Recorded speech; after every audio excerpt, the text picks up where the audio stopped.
UDFിന്റെ അശ്ലീല പ്രചാരണം ഉയർത്തിയ ജനരോഷം മറച്ചുവെക്കാനാണ് ശൈലജ ടീച്ചർക്കെതിരെ വക്കീൽ നോട്ടീസ് അയച്ചതെന്ന് UDF പറയുന്നതെന്ന് LDF വടകര മണ്ഡലം സെക്രട്ടറി പനോളി വത്സൻ.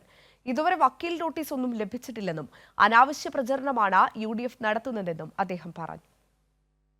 വടകര പാർലമെന്റ് മണ്ഡലം UDF സ്ഥാനാർത്ഥി ഷാഫി പറമ്പിലും സംഘവും ചേർന്ന് ഇടതുപക്ഷ ജനാധിപത്യ മുന്നണി വടകര പാർലമെന്റ് മണ്ഡലം സ്ഥാനാർത്ഥി KK ശൈലജ ടീച്ചർക്കെതിരെ ബോധപൂർവം നടത്തിയ സൈബർ പ്രചാരവേലയ്ക്കെതിരെ ജനങ്ങളിൽ നിന്ന് ഉയർന്നുവന്ന ശക്തമായ പ്രതിഷേധങ്ങളെ തുടർന്നാണ് ടീച്ചർക്കെതിരെ വക്കീൽ നോട്ടീസ് അയക്കുകയും നടപടി സ്വീകരിക്കുകയും ചെയ്തുവെന്ന രീതിയിൽ ഇപ്പോൾ ഷാഫി പറമ്പിൽ പ്രചാരണങ്ങൾ നടത്തിവരുന്നതെന്ന് ഇടതുപക്ഷ ജനാധിപത്യ മുന്നണി വടകര പാർലമെന്റ് മണ്ഡലം കമ്മിറ്റി സെക്രട്ടറി വത്സൻ പനോളി പറഞ്ഞു.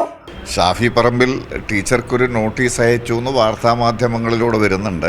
ടീച്ചറുടെ തെരഞ്ഞെടുപ്പ് കമ്മിറ്റി ഓഫീസിലോ ടീച്ചർക്കോ അങ്ങനെ ഒരു കത്ത് ഇതുവരെ ലഭിച്ചിട്ടില്ല.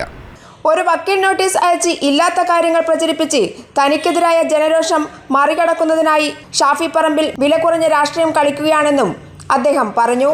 രാഷ്ട്രീയ സദാചാരമില്ലായ്മയും ഇന്ത്യയിൽ ഉയർന്നുവന്ന CAA പോലെയുള്ള രാഷ്ട്രീയ പ്രശ്നങ്ങളിൽ യാതൊരുവിധ പരിഹാരവും നിർദ്ദേശിക്കാനില്ലാതെ BJPയുടെ നിലപാട് തന്നെ ആവർത്തിക്കുന്ന UDF സ്ഥാനാർത്ഥിയുടെ പ്രവൃത്തി ജനങ്ങളിൽ ഉളവാക്കിയ കടുത്ത പ്രതിഷേധവും എതിർപ്പും ഇല്ലാതാക്കാനോ മറച്ചുവെക്കാനോ ഈ വക്കീൽ നോട്ടീസ് കൊണ്ടൊന്നും കഴിയില്ലെന്നും അദ്ദേഹം പറഞ്ഞു. UDFന്റെ സ്ഥാനാർത്ഥിക്ക് വേണ്ടി UDFന്റെ നവമാധ്യമ ഗ്രൂപ്പ് നടത്തിയിട്ടുള്ള അപവാദ പ്രചാരവേലയ്ക്ക് എതിരായിട്ടാണ് നമ്മൾ പരാതി കൊടുത്തത്.